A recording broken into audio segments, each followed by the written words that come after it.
Perfect. Let's sit down. The most important part of the session has already happened. Now we can put it on social media, we can switch the streaming off and just have a friendly debate. But anyway, good morning to everyone. Thank you for coming. Really appreciate all of you showing up. My name is Marcin Piątkowski. I'm a professor of economics at Koźmiński University in Warsaw. I'm also a lead economist at the World Bank in Washington, D.C. I am obviously delighted to moderate a session today on a crucial topic on how do we accelerate green, inclusive, and resilient economic growth. And we have an amazing panel, and I'm really grateful for everyone to show up. We have Beata Jaworczyk, who is the chief economist of EBRD, a fellow Pole, and also the first woman to be a chief economist of EBRD, and if I remember correctly, also the first honorary professor at Oxford University. So Statutory professor. Ken Rogoff from Harvard University, earlier a chief economist of the IMF, one of the global gurus on the link between debt and debt distress and interest rates, something that we'll discuss today, and also a chess grandmaster. He just told me he's not really practicing anymore, but I doubt it. I challenge you to play against him, anyone in the audience. We have Boris Vujčić, the central governor of the Croatian National Bank, and also the continuously longest serving central banker in the world. He became the governor in 2012. He only competes with the Romanian central banker. He was there longer, but he had a bit of a break to be the prime minister of Romania. So there you are. We're very lucky to have him with us today. And Keiyu Jin, a top Chinese economist from the London School of Economics, the author of a best-selling book that she just published earlier last year on China's new playbook, which I really read. I was truly impressed. It's very difficult for someone who has also worked on China to find the right balance to appeal to both the Chinese and the global audience. And I think Keiyu really nailed it. So let me get started. The reason we're having this debate is that the world is going through economically and not only through multiple crises. And the problem that we're having, and the World Bank has just published its brand new growth projections for the world, and what we are facing is one of the slowest growth rates in decades, only 2.4% growth rate for the world. And the growth rate is likely not only to be slow, but it's also likely to be unstable and risky, to be greedy, and to be dirty. What I mean unstable, it means that there is more downsides to the growth projections than upsides. The downsides are the ongoing war in Ukraine, Gaza, economic slowdown in China, high interest rates, risk of debt distress around the world. So if anything, we may be expecting lower growth rates going forward. Dirty, because last year the global economy has hit the historical peak in emissions. Hopefully there will be the peak, but we really don't know, and I think we all agree that we are far away from ever achieving the 1.5 grade target. And finally, it's greedy because the global income inequality, both between countries and within countries, has stopped decreasing and it actually started increasing again. So the reason why we're having this panel and the reason why we're having all these great panelists is to take us through their understanding of where we are now. They will help us identify the key challenges, and in the second part of the session, we'll also want to know from them how do we fix it. Let me start then with a question on the largest economy in the world, that is the US. Still the largest, and it seems like will remain the largest for decades to come. So Ken, question, what keeps you awake at night when you think about the American economy? I mean, how worried are you? I mean, we all know we have, against the expectations, the American economy has done much better than everyone expected. Unemployment continues to be super low. Inflation is falling. Interest rates are falling. Growth is pretty robust. So what worries you going forward? As the mic is live. Well, first of all, it's a pleasure, honor to be on with this great group of panelists. Keiyu, your book's fantastic. I recommend it to everybody. It's a really unusual book. And I also have to compliment the World Bank that just released their growth forecast. As someone who was, in charge of producing the IMF World Economic Outlook for some time. It's very hard to do. And the IMF World Economic Outlook's going well. And the World Bank over the past, 5 or 10 years really raised its game. It's really excellent report. But the downside of that is it's pretty sober, where, as you say, the projection for growth next year is worse than this year, and after that it just gets much worse. I mean, who knows? But it's certainly the case. I think you made the point that, for a long time, the advanced economy is a big political issue, very dominant among academic economists. They call it inequality, but it wasn't really. It was really communitarian inequality. So Americans would study inequality in the United States, but somebody in the 20th percentile from the bottom in the US is super rich compared to most people in the world. And at the same time, when Thomas Piketty wrote his book, actually things were getting better for a long time. That what he called the worst period for inequality was actually the best period ever for inequality, and now it's not. That, as you say, they're going in both directions. So you asked me what keeps me awake at night. I mean, you've got to be kidding. I mean, it's a pretty obvious answer to that question, being the election at the end. And frankly, of course, Donald Trump is completely unpredictable. I actually think if you got the extreme opposite of a Democratic landslide, they call themselves liberals, but I'd say it's hard left in the Democratic Party, is also something that worries me, but not as much as the former. And in either case, our debt is on an unsustainable trajectory at these interest rates. And I believe we're going to have higher for much, much longer interest rates. That's the new normal. And we're already running a 7% of GDP debt. And you ask what's going to happen.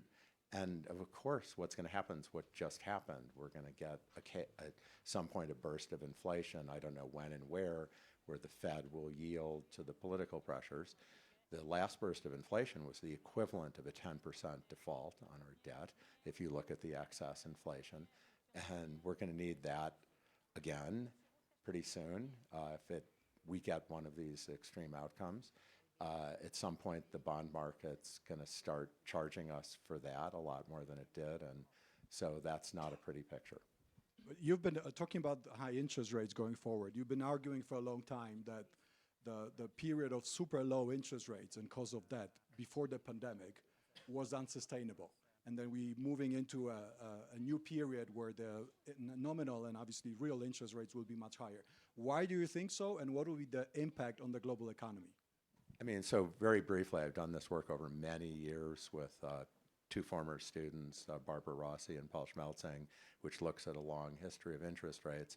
And, the executive summary is that there's a very slight downward trend. I mean, you can argue if it's very slight or slight, but nothing like what we've had the last 40 years. And there's a lot of volatility around it.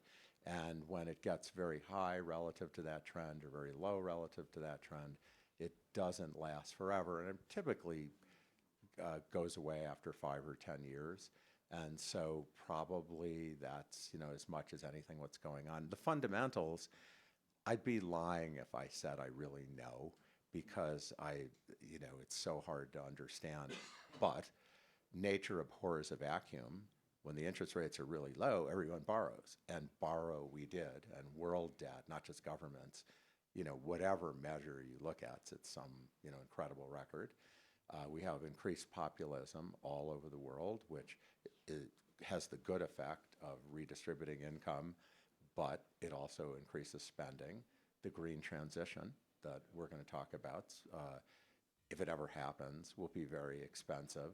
Right. Defense spending is probably going to go up, and on and on. So you're arguing that we're entering a period of much higher cost of debt, which will undermine green transition because it requires trillions of dollars of new investments around the world. Well, understand the period after the financial crisis where real interest rates fell off a cliff was very unusual. We've had interest rates like this most of the time, over history. It's been okay. We get things done. We go ahead. I don't think it's paralyzing. but it doesn't make it as easy as it might have been. And I will lastly say, I mean, it's very painful in so many ways.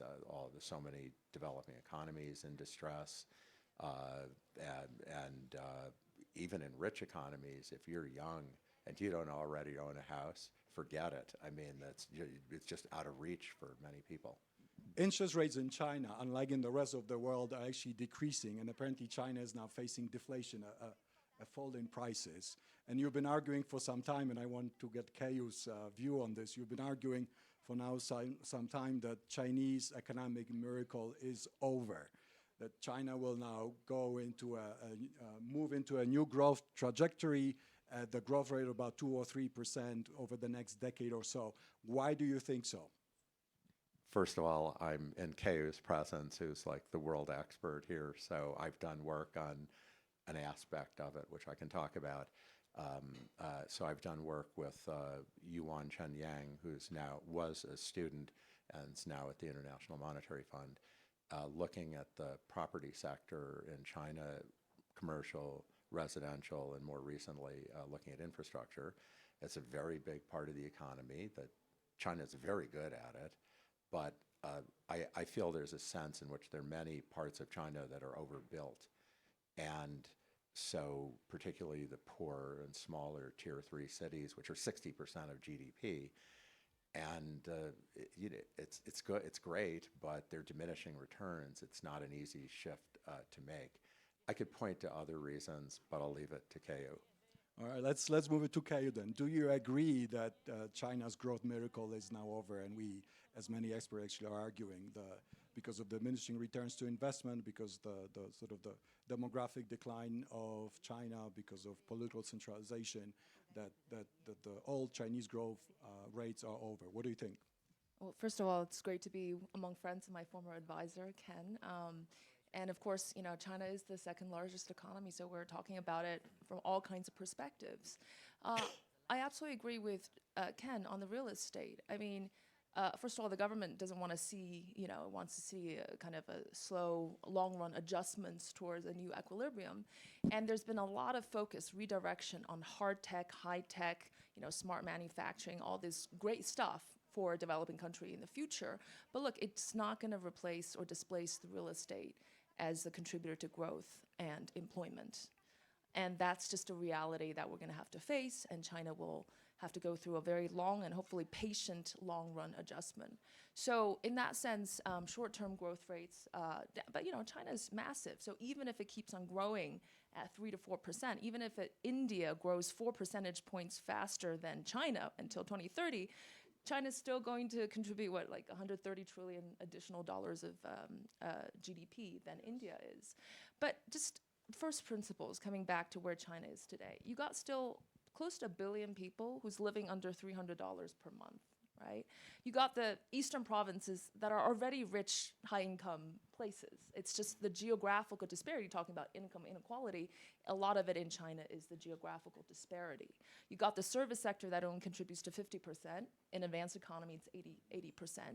And China's betting on, of course, on the green transition and new energy and all that. I think what could potentially relieve some of that pressure is a government-led massive spending away from infrastructure, traditional infrastructure spending, into this new infrastructure spending. Is it going to happen? Apparently, it's going to amount to trillions of RMB. And that will happen? I Yes think or no? yes, I think it will happen. Oh, all right, lovely. What about China just announced the growth number for last year, 5.2%, but a lot of people are a bit mystified why the growth was so fast, apparently in China, while, as we just discussed, the real estate system is in crisis, and Ken has calculated that it represents almost 1/3 of GDP. Unemployment is historically high. Exports last year, in dollar terms, have declined. So everything, it seems to be stagnating on going down, and yet China announces a 5.2% growth rate. How do you square the two? I mean, we're talking about growth rates here. I mean, consumption grew by 8% and faster than but consumption levels are obviously still very, very low, right? And the macro story might be very different from the micro story. You're hearing a lot of confidence issues. You know, I really think that there's a huge deficit in demand in China. That's really the problem for the short term. And the government doesn't want to unleash huge stimulus policies because, first of all, rightly or wrongly, they don't think it's going to be very effective. They think that unlike 10 years ago, they need a massive stimulus, and they rather focus on the hard tech and the high tech and the structural supply reform rather than the demand. You're hearing lots of anecdotes about low confidence, but it's just, there are lots of pockets where there's investment and all that fiscal spending that can contribute to growth. On China's role in global green transition, I'm sure all of you have seen the new cover of The Economist with these Chinese electric vehicles attacking the world. I think the title is Chinese EVs Onslaught. The question to you, KU, is it a chance or a threat to the world? The chance in a sense that the rest of the world can import subsidized, cheap Chinese EVs, but at the same time, most of Europe, where we sit, is based on the car manufacturing sector. So what's your take on this? Well, first of all, 90% of the people in the world still live in developing countries. And they have a very different perspective on China compared to the West in all manners of the word, right? And second, we got to ask this question about industrial policy. I mean, I know that we have a particular view about industrial policy in the conventional models, but if you look at solar panel, China led the boom, in global boom in solar panel after 2005. It was due to industrial policies. China became the biggest consumer producer of EVs within a decade. It was because of industrial policies. And it helped with the state rolling out 4 million EV chargers around the country. Now, is that an opportunity? I think lots of developing countries, even potentially Eastern Europe, plus Middle East, plus North, will be very welcome. Already starting to see that.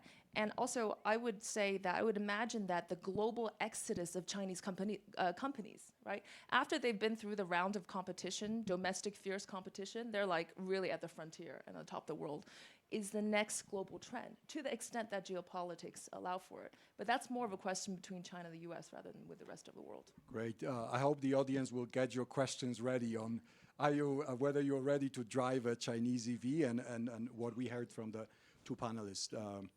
And one thing on where we come from, we like to say Central and Eastern Europe rather than Eastern Europe. And the definition is if people make the correction, it means they are from CEE, not from Eastern Europe. So there you are. That's the best definition you have. Turning to Beata on the green transition and on this question. So from the perspective of the CEE, the region that EBRD covers, are you worried about the sort of this China's power green transition? Is it really a chance or is it a threat? Because the economies of Slovakia, Czechia, Poland, Hungary, to a large extent, are based on car manufacturing. So do you see it as a big chance for accelerating the green transition, or is it also a threat at the same time? Well, let me focus on the positive side. I think what's very positive is the change in mindset of the region when it comes to renewables. A couple years ago, green policies were viewed as something that was imposed by Brussels. And then after the war broke out, suddenly renewable energy became a key part of energy security because there was a realization that geographical diversification alone is not going to do the trick. And this change in mindset and the growth in renewable in support and investment in renewable energy means that in the era of reshaping global value chains, the region can capture a greater part of the business. Because before it seemed not very realistic because of, ETS system, the price of carbon, of emitting carbon is going to go up by design, and that was going to make the region much less competitive. So I think that's the first positive. The second positive aspect is services. Right? As firms are looking at their carbon footprint, they are discovering that Scope 3 emissions, that is emissions embodied in their supply chain, particularly in their outsourced ICT services, are actually substantial. And if you look at carbon intensity of ICT exports from India versus from emerging Europe, India is 3 times as CO2 intensive as emerging Europe. And that is a chance for Central Eastern Europe to export more services to Western Europe. A computer scientist from Bangalore has to fly to Berlin. From Warsaw, he or she can take a train. And this is a sector that has been actually quite dynamic in the region. So that's a positive side. Now, what keeps me awake at night is... In Davos. Indeed, is the observation that fragmentation of the global economy is, in my view, not compatible with green transition. You may recall that after the US introduced the CHIPS Act, China retaliated with export restrictions on gallium and germanium. More recently, China introduced export restrictions on graphite. Green transition requires a lot of those critical materials. Electric car requires 6 times as many mineral inputs by weight as a combustion engine car. And there are many voices in Brussels now arguing for Europe following the US footsteps when it comes to policy vis-à-vis China. And I worry that this is going to result in greater restrictions on exports of critical raw materials, and we are going to find ourselves cut off from the supply.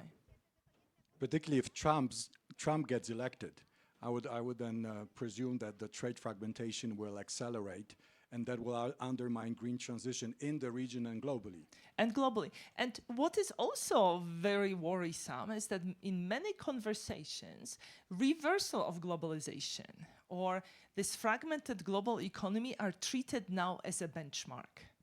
And I worry that, any sort of additional shocks, and think about, now what's happening in the Middle East and the attacks on ships, any of those disruptions can push the world towards greater fragmentation, and it may become a self-fulfilling prophecy. Thank you. Boris, is the Central Bank of Croatia worried about trade fragmentation beyond all the Eurozone discussion we're just about to have? Are you worried about these geopolitical trends? Well, of course, I think everybody is affected, including the monetary policy, by that.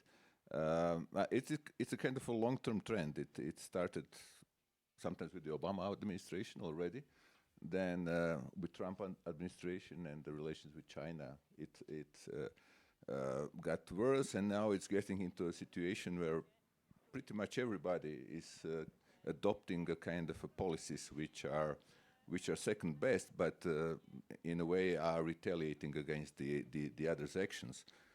If you look at it from the kind of a general welfare perspective, what you do might be justified, because if you have nobody has any restrictions, then this is the best world. But anybody introduces one, you do another one, could be actually welfare improving for you. But in the end, I think we will all suffer. And the way the central banks look at it is that most probably that lifts the what we call the R-star. Neutral interest rate going forward, and as was said, that the inflation rate will be higher in the times that are coming, and it already is. So at the moment, realistically, I don't see that things will improve. I see, for example, Europe with the kind of a 3-pillar policy that it has. One on the NGEU, the other one is this open strategic autonomy, in a way responding to what's going on in the rest of the world. And what I can see looking, let's say, 2 years down the road, we're only going to have more of it, because it's in the pipeline already, not less of it. Let me move to the euro. I'm sure all of you know that Croatia adopted a euro a bit more than a year ago. So I was wondering, how has it affected what we want to discuss today, which is whether it has made Croatian growth greener, more resilient, or more inclusive? What's your experience with the euro? Well, experience with the euro is primarily, as we expected, that it contributed to the reduction of the risk premium and made us sail through the crisis of pandemics and then the Russian aggression on Ukraine more easily. We are in a way lucky because we can compare, for example, at the moment, Croatia with the other Central East European EU, non-Euro countries, how we fared over the last 3 years, and you can clearly see that the inflation rate in Croatia was lower than in Hungary, Czech Republic, Poland, which did not adopt the euro, that the interest rate stayed lower, significantly lower, and this is obviously a benefit of the euro adoption primarily. So it pays to adopt the euro, and the difference is actually seen in the times of the crisis. When the times are good, it doesn't really matter that much. Everybody's doing well. But in the times of the crisis, you can clearly see the benefit of being within the Eurozone compared to being outside of the big tent or the big ship. Yes. Yeah, I don't know if you know, but Croatia has been the best performing economy in Europe after the pandemic. For the first time, in fact, after 1989. So that's a big achievement. And I think when you go to Zagreb, I think they're now the two most famous Croats, Modric and Vucic. Modric is the midfielder for Real Madrid, and Boris is here in front of you. So there. Now the question from where we all come from, Poland, Czechia, Hungary, we all having a debate, as you well know, about whether to adopt the euro. What's your take? What kind of argument you would use to the audience and to your colleagues in central bank to adopt the euro? I think these are the same arguments that I used in Croatia, where also a part of the population, political spectrum or economists was against the introduction of the euro. And the argument is, when you join the euro, you're basically joining one of the world currencies, second most important world currency. And there are clear benefits of having a world currency in terms of the cost of financing, risk premium, while the perceived costs of losing the monetary policy autonomy, if you are a small open economy, as we all are, of course Poland is bigger, but we are all basically small open economies in the world, and you're next to the ECB, you don't really have in reality that much of the autonomy. People talk about losing the exchange rate policy, but if you look over the last 30 years, nobody has been using the exchange rate policy really actively. Nobody was devaluing the currency 20% to regain the competitiveness. And what you've basically experienced as a central banker, what I experienced when we were out of the Eurozone, is that whenever there is a crisis, the markets first pick you. The small ones that they can short easily, and then you can then you have to increase the interest rate, that you have to fend off the attacks on the currency, and you can't really say, I'm running the independent monetary policy, which is completely independent of what the ECB or the Fed is doing. So when they were, for example, when ECB was printing money during the pandemics, buying the government bonds, what we had to do, we had to buy the euros that they were printing. So we were doing a QE, simply buying a different kind of the asset, not the government bonds, but the foreign exchange. And we had excess liquidity, exactly the same as in the Eurozone, but having a different composition of the balance sheet of the central bank. They were amassing the government bonds, we were amassing the foreign exchange reserves. And there was no way out of that, because if we didn't do that, our currency would have appreciated a lot, and we didn't want to allow that. So there was no independence for what the ECB did. So let me quickly segue to a hopefully slightly a more optimistic discussion. What do you see as the potential upsides for economic growth going forward this year or next year? And we just spent 32 minutes without discussing AI. Is AI, and otherwise it's discussed everywhere in Davos, is it something that can be useful? And is there anything else that you see as an upside to an otherwise pretty subdued global scenario? A question to all the panelists. Ken, okay, you're welcome to start. Well, I'd be happy to speak first. So what I've been saying for decades at this point is I've been an optimist about the development of AI, actually coming from being a chess player, because I followed it my whole life. I've actually followed the early computer programs, and the development is just blinding, and it continues. But I also said, although I'm optimistic about AI, I really worry that socially, politically, economically, we won't be able to adjust to the speed at which it's taking place. And that absolutely is a concern. So yeah, is there promise? that it's going to contribute to productivity, massive. But, we could spend a whole session on what the risks ranging from in war to loss of hundreds of millions of jobs that if it happened over 50 years wouldn't be an issue, but is. So it's a big social, economic, political phenomenon. Any other upside, like a single upside that you see for this year and next year? Where we meet next year, what is it that we will want to say, yes, that has happened and really helped us? What is the other upside you have in mind, Beata? Oh dear, upsides. Well, look, Yes. so things are better for the region than they were last year, right? So prices of natural gas, oil prices, wheat prices are at the level we saw last time before the war. So that's a good thing. The war increased the cost of borrowing for governments in the region. These costs have gone down. Our countries used to borrow to the rates very close to the rates of Western Europe. The costs have not gone down that far yet, right? I think uncertainty associated with the war is sort of more discounted. So the investment that got terrified and scared away, I think it will be coming back. Poland is getting the EU funding. That's a big deal, right? Because that can increase growth by about 0.6%. These were estimates of the Ministry of Finance. So, there are some things to be cheerful about, right? It's better than last year. But of course, we are It's a low base as well. It's a low base because, gas prices of natural gas in Europe are still 5 times as high as in the US. So that means that the European competitiveness, is not so great. Germany is still 5 times higher. Yes. Yeah. Germany is, still in a challenging situation, and that obviously spills over into the region through the export channel.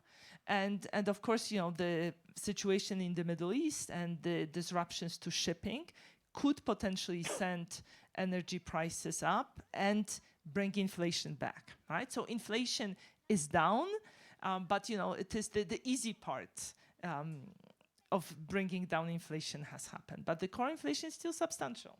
Thank you. Okay, so what's your top upside for this year, China or the world? Well, it's straying a little bit away from economics, but tightly linked. I think the U.S. and Chinese leadership is recalibrating their relationship going forward. True. I think they were learning from each other, what these policies meant, how we should re-engage and compete, but also keep. I think they're lots of subtle messages sent. Look at the Xi-Biden summit. Anthony Blinken just talked in front of everybody some of the positive things that China did in collaboration with the US. I think because, first of all, the technology restrictions, I just don't think they're going to accomplish what they were meant to be. And in fact, it would be the opposite. It's just totally mobilizing the entire country to go after high tech. And when you actually restrict them, that's when the acceleration happens the fastest. So I think they will readjust some of this, and I think that's more of a bright spot. So you think that technologically China can break through the restrictions? They can develop the faster semiconductor? You're already seeing a lot of leapfrogging happening, and that's just the beginning. Ken, do you agree on particularly on China on this, before I go into upside, do you agree on this technological breakthrough that's going to happen? I mean, one never wants to discount China, but I think the leapfrogging's not so clear to me that that's going to happen. I think the U.S. will stay on top for a long time, but it doesn't have to do with the restrictions. It has to do with the fact that the way that technological progress happens is that people who had the last ideas are the ones you want to be around for the next ideas. And so the U.S., has some lead there. I hope Kay is right about China. I would say there are people in the Biden administration, Janet Yellen's an example, who see, what are you going to do? I have to say, I took my daughter Christmas shopping or seasons shopping at one point, and we looked around these big box stores, and I said, you do realize, if we weren't trading with China, these would be empty. I mean, I'm not sure that Americans are quite tuned into that. Yeah. And so I don't know if to what extent people know that, but the political energy in Washington on both the Democrat side and the Republican side for the moment, until those big box stores are empty, is very much looking for trouble, basically. All right, good. Let me turn to Boris. What would be the upside for you, except for a Croatian player to dominate NBA as much as the Slovenian and the Serb players do? What would be the upside? Well, hopefully that will happen again Yes. also, but not in a short while. As a central banker, I have to say that one of the upsides is definitely that inflation comes down. That has been a problem for the last couple of years. And also, I think that in Europe, in Eurozone, and in Croatia, the same. But Croatia will grow at a much higher level, but the domestic consumption will go up. I think we will see, because the inflation rate is coming down, that the real incomes are going up now, and that's where we expect to see more of the contribution of the personal consumption to the growth. And the companies as well in Europe are large companies, are cash rich still. They can invest if they see the opportunity. They are not so dependent on the SMEs are dependent quite a lot on the bank financing, and they have been hurt by the increasing costs of borrowing. But large companies, no, we talk to them and they say, no, we're ready. They just have to see the demand, and then they have kind of lost the faith in demand over the last year with the sluggish growth. But as soon as they see the opportunities worldwide, and we expect that the growth will go up, I think you will see more investments in Europe coming. And for the technological change, I have always been a technological optimist. I think that technology over the long history has always solved problems and helped us increase the productivity. How fast, for example, the AI translates into the real increase in the that I don't know. That may take time, but I think it will definitely be a boost for the long-term growth of productivity. On technology, Boris is very savvy. He does not even give out business cards anymore. He shares his WhatsApp scan code. So there you are. Just one quick question. So that's also green policy. Oh, yes. One quick question. You mentioned that the euro is the world currency. I have a question to Keio.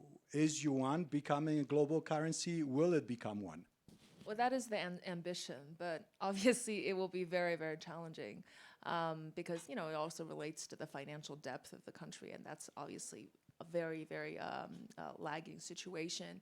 That said, the offshore currency, CNH, is actually, freely tradable, convertible, and it's actually used. I think there's a big parallel movement among the BRICS economies that will increase the usage of RMB, but that's, maybe a few percentage points larger, just not big enough in scale. Yes? Yes, if I could come on this. We analyze the currencies that are used to invoice Russian imports. And what you see is, like, when you look at imports from China, 10 years ago, 10% of those imports were invoiced in the Chinese currency. Now it's 2/3. But what's more interesting is that Chinese currency is used as a vehicle currency. So third countries are invoicing their exports to Russia in yuan. And that's something that, is not visible in the data prior to the war. Who is doing that? Well, these are countries that are not participating in sanctions, and these are countries that have swap lines with the People's Bank of China. And this invoicing in yuan is done particularly enthusiastically for trade flows that could be connected to sanctioned goods. It's a nice way to put it, Bata. Yes, very diplomatic.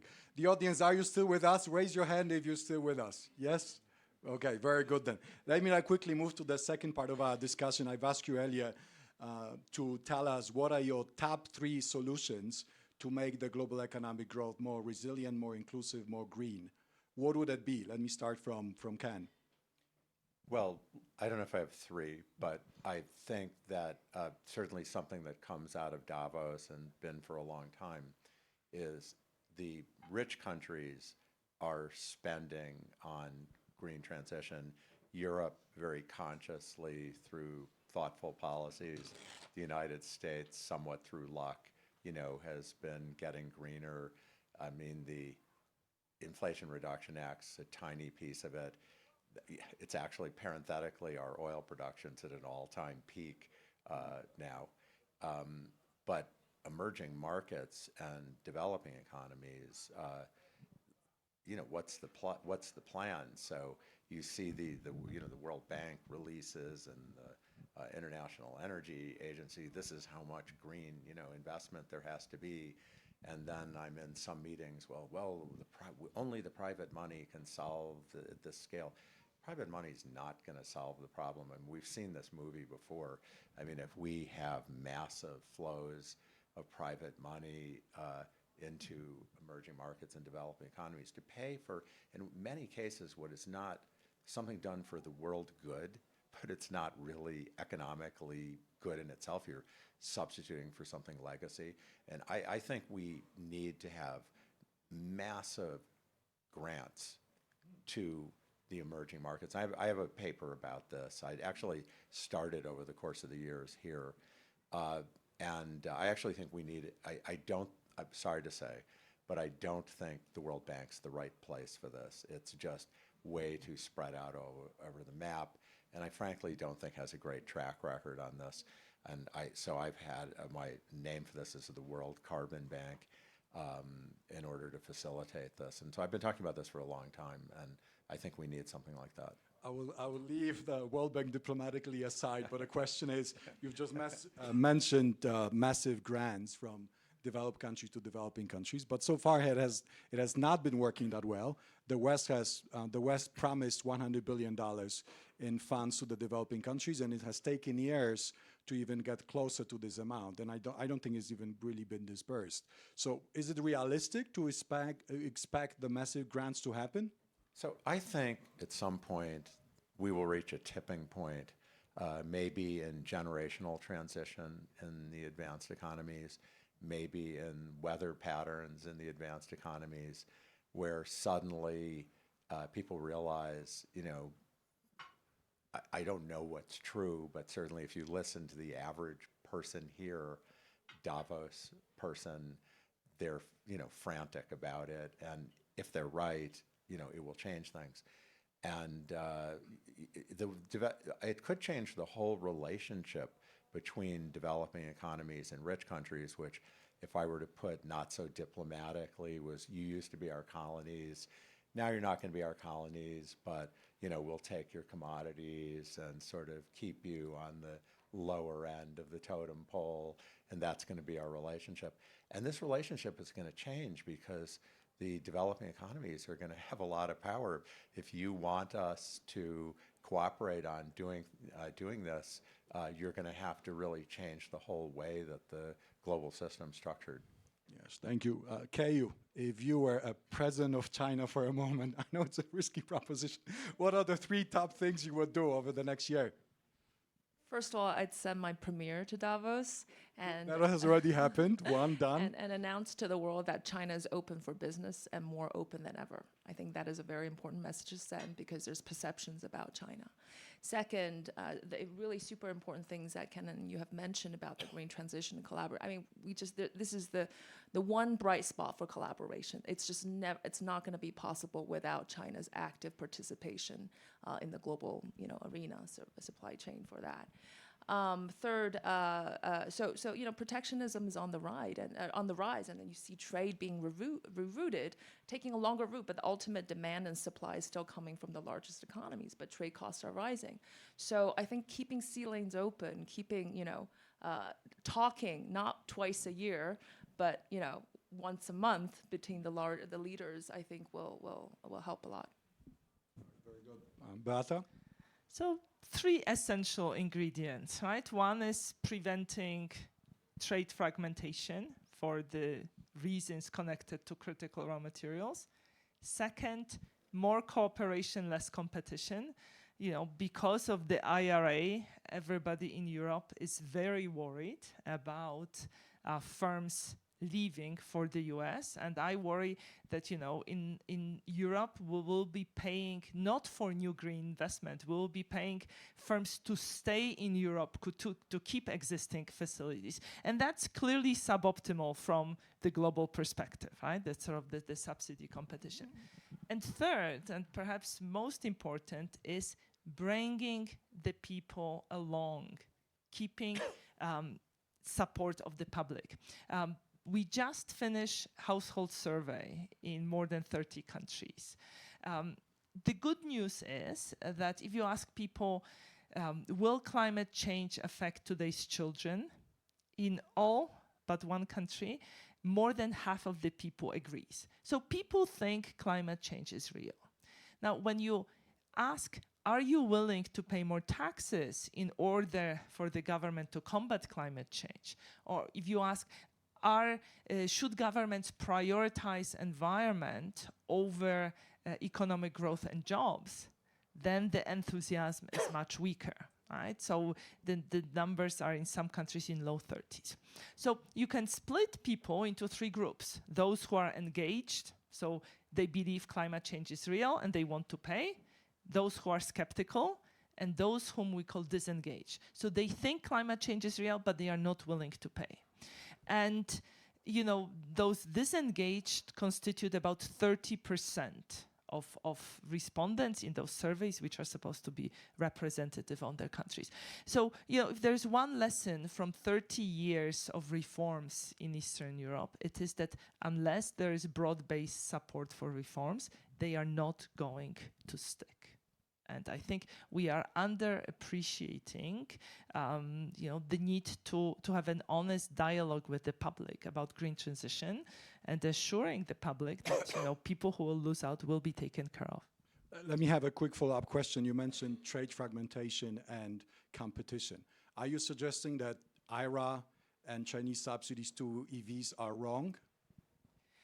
I am saying that there is a forum where one can talk about it, where one can challenge it, right? The WTO offers, countervailing duties, anti-dumping provisions. You can challenge policies of your trading partners at the WTO, though we do need to unblock the appellate body that has been made right dysfunctional or non-functional by the US. So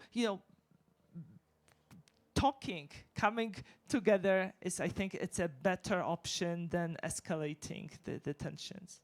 Boris, do you think it's going to happen? Will we all get together and talk over some good drinks and solve all the problems? Well, that would be my hope, but as I said earlier, I'm not extremely optimistic about it in the next couple of years for sure. As for Europe, I think the important thing is now that after we agreed on the fiscal rules, finally, which was an important step for Europe, whatever anybody thinks about it, the achievement is that we managed to agree on something. I think it's very important that we continue with the project of making this asymmetric union of having a common monetary policy and 20 different national fiscal policies more coherent. So that means what we call usually deepening of the monetary union. And I think now that we agreed on this, there is a chance that we push forward with the CMDI, for example, which would be another important step forward, and that we can also start to talk about further deepening of the banking union on some ways to talk about the EDIS. I think that the crisis that we saw in the banking system in the US and Credit Suisse have made people more aware that it's better if we do something about it before it hits us, because if it hits us without having institutions in place, it might not look very, very good. So that the awareness is there. I think it's very important for Europe to move on that front further. Also, we still miss a private risk-sharing capacity in Europe. It's weak. We have broadened the public risk-sharing after the Eurozone crisis with ESM and other things, but the private risk-sharing is still very, very limited, and we have to push forward with the capital markets union to have more of it for the next round of the crisis. And then, of course, I always say the structural reforms are the key. You know, they increase the competitiveness. The good thing about the NGU, for example, which deals to some extent also with the issues of the NGU, as in the new generation yes, next generation funds. EU funds. Yeah, well, they are large. This is like this was 7% of the 2020 GDP, 700, I don't know, 90 billion euros or something like that. And this is obviously an instrument, being as large as that will have an impact on both the green policies in Europe, digitalization. There will be more than 1,000 projects financed by that. But also the good thing is that it is also tied to the structural reforms that need to be done. And that is probably, in medium run, more important than the money itself. That's what our experience tells us from the times of Yugoslavia to the European cohesion funds. The reforms are more important than the money that flows in, because if it doesn't flow into the fertile ground, it just disappears and there's no use of it. And then on the world, I mean, I fully agree with Ken.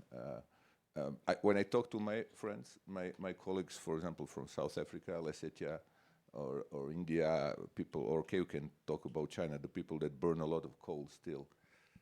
I mean, for them, transition without help is not realistic. It's just not. It's not that they don't understand that, but it's simply not realistic.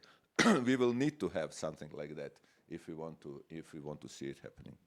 Before I open the floor for the audience, one follow-up question on shouldn't the EU have an NGU fund 2.0?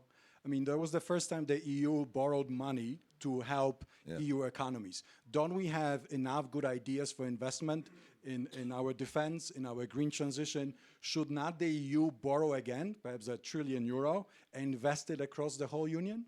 Well, that was kind of the idea. Let's see what happens with the NGU 1.0. If it works, then we'll certainly. Isn't it too late? We'll see it in 2030. And we're going to see it. People say, let's wait until 26.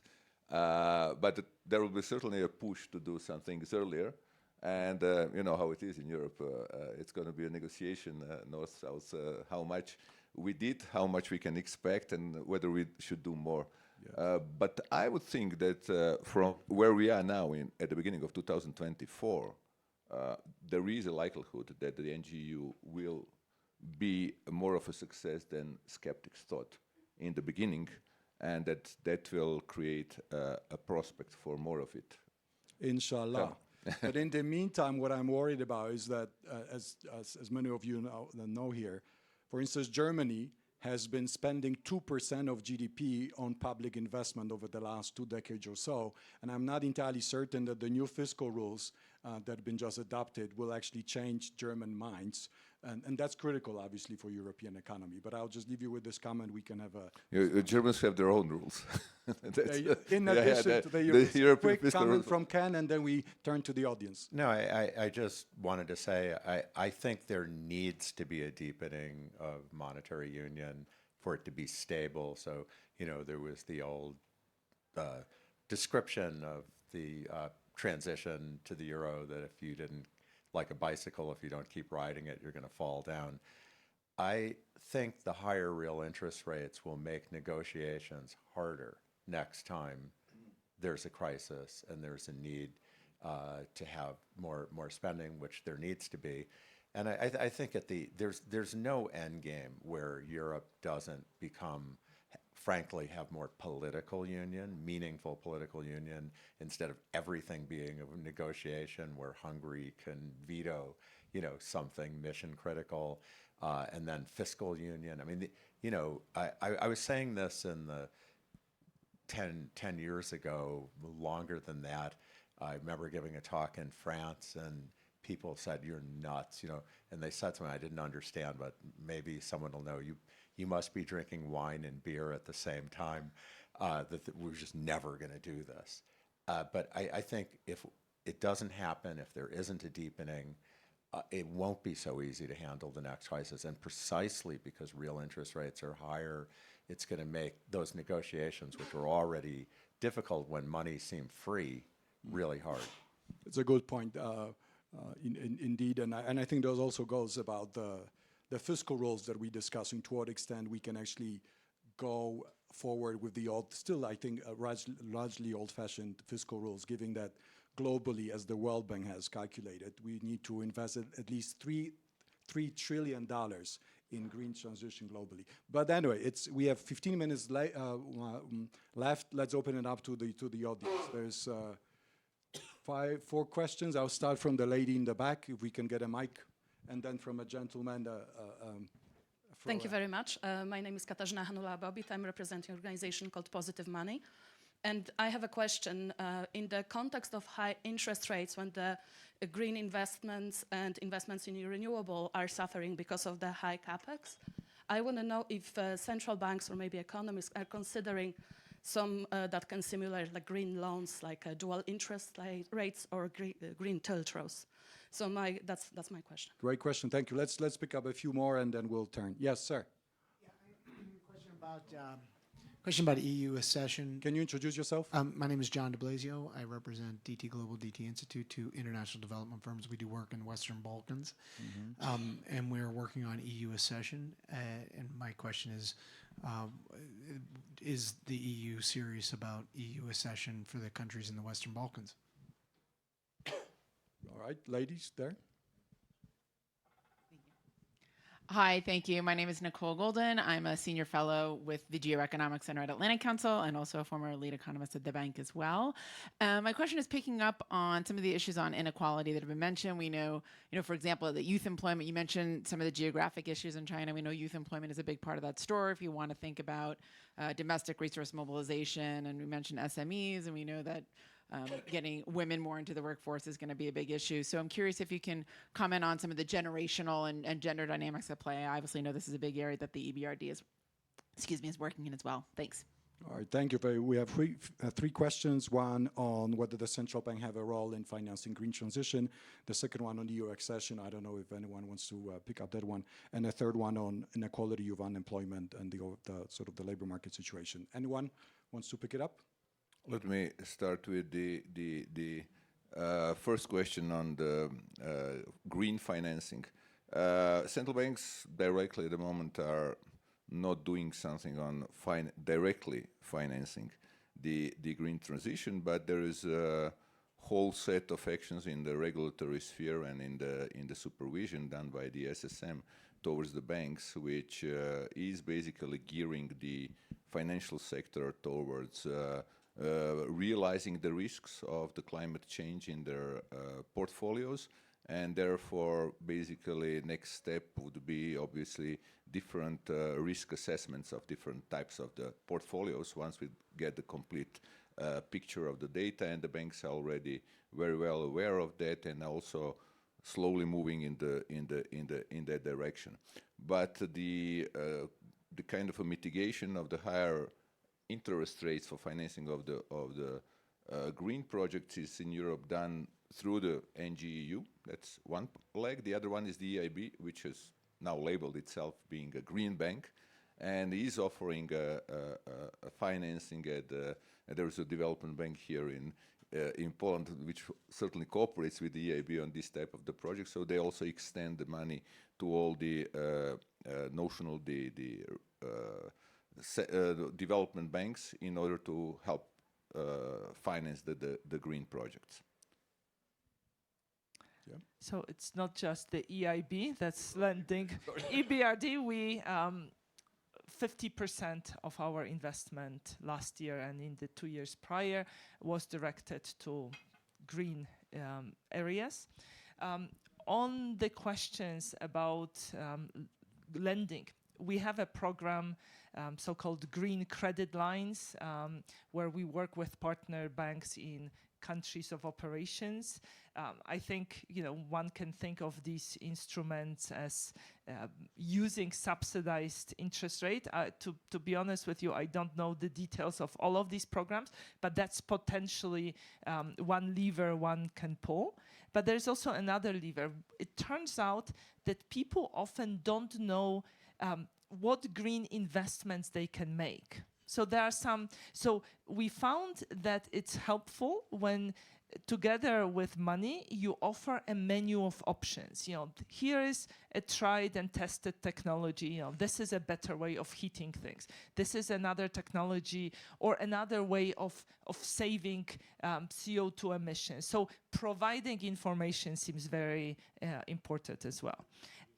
And exactly, and on supporting women, you know, we are very active when it comes to women in business program, and you know, there are some claims that women may be affected more by green transition, and I think that would necessitate greater provision of credit specifically targeting women. And women face some obstacles. For instance, my colleagues at the EBRD did an experimental sort of research where they found that female applicants, essentially officers at the bank, were asked to score applications, and when the application was coming from a woman, they were asking for more collateral.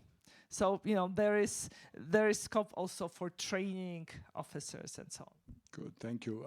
On youth unemployment, very quickly, perhaps to Keiyu. You are young but employed, but apparently a quarter of your compatriots, young Chinese, are not employed.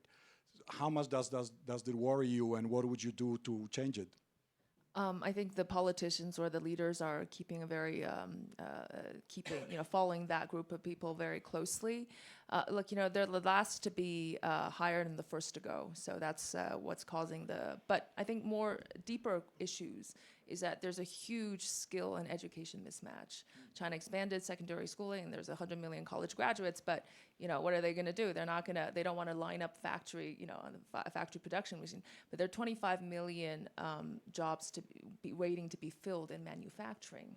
And these people with big degrees don't want to do that. The second is, look, you know, you got to see China as a maturing economy. So the generation of Foxconn workers that opted for 3 shifts a night, that's not this generation.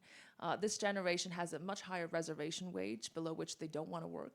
They prefer to lie flat, that's the new saying in China, and stay in their parents' housing. So these two, I think, are driving the youth unemployment. Yeah. Good point. One more question from a gentleman there, and 2 more. Yes, there, in the back there. Yes, yourself. No, you exactly. Go ahead. Thank you. Michał Litwin, I'm representing Nevoma. For those of you who still don't know us, we are developing ultra-high-speed magnetic levitation railways capable to operate up to 550 kilometers per hour on existing railway tracks. And you have mentioned the economists' cover, which is nothing but discussing bad consequences of past battle. So now it's happening. We have results of something that has been executed in the past. And the question would be, shouldn't we be a bit more focused on future fields of battle, on future technologies, in order not to have similar covers on another industries in 2024, 29, 30 here in Europe? Thanks. All right, also a question about future technologies. China has already been experimenting with almost a hyperloop type of a train, 600 kilometers per hour, with, I guess, billions of dollars of investment. Question from the gentleman and here, Alesh. Thank you. My name is Thorsten Niels. I'm representing Smart and Green HG. We are working in material technologies and sustainable building. And what I'm missing on your panel is also the topic to become sustainable. We need the carbon footprint.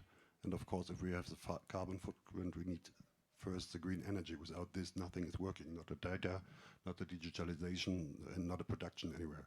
So China's solution was to build more than 100 coal power plants. Other solutions have other priorities. US is working with its own gas and oil still, and we are paying in Europe the highest price for all the energy. And this is a problem we should solve first. And if we have the carbon footprint everywhere, and we offer the companies the solutions, so then we have automatically the push up in the green energy. Thank you. Last question from Alesh, and then we have last round of answers. Thank you. My name is Alesh Lekhnovich. I'm an economic advisor to Svetlana Tikhanovskaya. Since we are right now in the Three Seas House, and this is a particular region which is pretty fast aging and depopulating, I would like to ask if there is any overlapping between green transition and demography, between, I don't know, women participation and demography, and so on. So if we're talking about huge investments, huge grants for different countries, about cooperation of the whole world in order to solve green climate changes problems. So is there any also solution to solve demography problems, especially in such regions like Central and Eastern Europe? Thank you. Quick answers from everyone, please. We have 5 minutes left. Who wants to go first? Brad. On renewable energy, I'm pleased to say that our investments last year supported renewable energy investment to the tune of 4.5 gigawatts. And we are very active in that space. We are working, for instance, on a very ambitious program that the government of Egypt has embarked on, where they want to replace 5 gigawatts of fossil fuel produced energy with 10 gigawatts of renewables. They want to mobilize $100 billion. So, you know, I think we didn't talk about this because we take it for granted that this investment will be happening. Boris, quickly. Maybe I can say a few words on the demography, which is definitely a burning problem for the region in particular, and there are few solutions to that. That there are things that we can do. Demography, population policies, they don't usually work very well, or at least they take a lot of time. So what we're faced with at the moment, and we see it, for example, in Croatia, is that there's more and more immigration. So we need to have a smart immigration policies, like the number of foreign workers in Croatia now is over 10%, up from 1.5% in 2017. It's that speed at which the immigration is happening, and now the forecast is that it will be 20% of the labor force relatively soon. So it's also about the absorption capacity, social, political, and economic, for this amount of the immigration. On the other hand, other things that we can do. I think that older people should work more. So wow, that's something. I mean, that's another debate. Yes, this is. I think that we don't have much choice.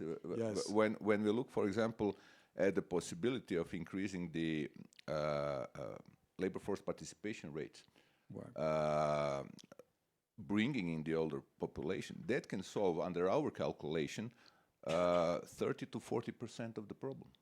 Right. So if we do it, we're going to do it. If not, then we will have to do it otherwise. Then we'll have to have more immigration. And then it's up for the society. In a way, politically, when you talk to the politicians, they don't want either. Neither they want to allow people, nor they want an immigration. But something has to give here. Yeah? Well said. As the last 2 minutes, Bata needs to go. What's the single thing you want all of us here in the audience to remember from this panel? It's a question to everyone, too. Despite all the wars and all the turbulence in the world, let's not lose sight of the fact that Central and Eastern Europe has never been that prosperous, that healthy, and that happy. You know, the surveys I mentioned show that the happiness gap the region used to have is gone. People's level of life satisfaction has increased since the mid of last decade. They are, in terms of self-reported health, on par with G7 countries. So I think this is an incredibly positive picture. Lovely. Thank you, Bata. Great having you. Ken, what's your parting words? One single thing you want everyone to remember from this? Yeah, I mean, I think we need to really think about finding a way to transfer resources to the emerging markets and developing economies on a scale we haven't thought about. If you're halfway serious about solving the climate crisis, that piece is just completely missing. It dominates the whole future of things. And China really has doing a lot. Despite building the coal plants, they're also the key for green energy. And the higher interest rates is going to mean that's going to have to come from more transfers. Great. Boris, parting thought. I think it's not that bad as it might look like, and I think that we're looking into it's not a great period, but in probably a couple of better years ahead for Europe, at least the way we see it. So let's be optimistic. Caillou? Just on China, it's really a country in transition in so many ways. It's going to take a long time before the real estate, debt, coal, all these, take place. So I think, but no imminent crisis or collapse. So a bit of patience on, its transition would be. Well said. I think it's a great summary. What I hear from all of you is, starting from the last one, be patient on China. I think a lot of people are rushing to conclusions that the story is over, and you're saying that's not necessarily the case. We heard from Ken that we need to mobilize all the Davos participants who are all here, all these policymakers, to double down, triple down, quintuple on the transfers to developing countries. Whether that will happen, that I think it's a big question. We heard from Boris that we need to work more, so and be happy about it. And finally, from Beata, that we all should appreciate what the region has achieved in the last 35 years, because very often we take it for granted. So let me thank all the panelists for joining us today. Ken, Boris, Caillou, and big thanks to the audience. Thank you so much.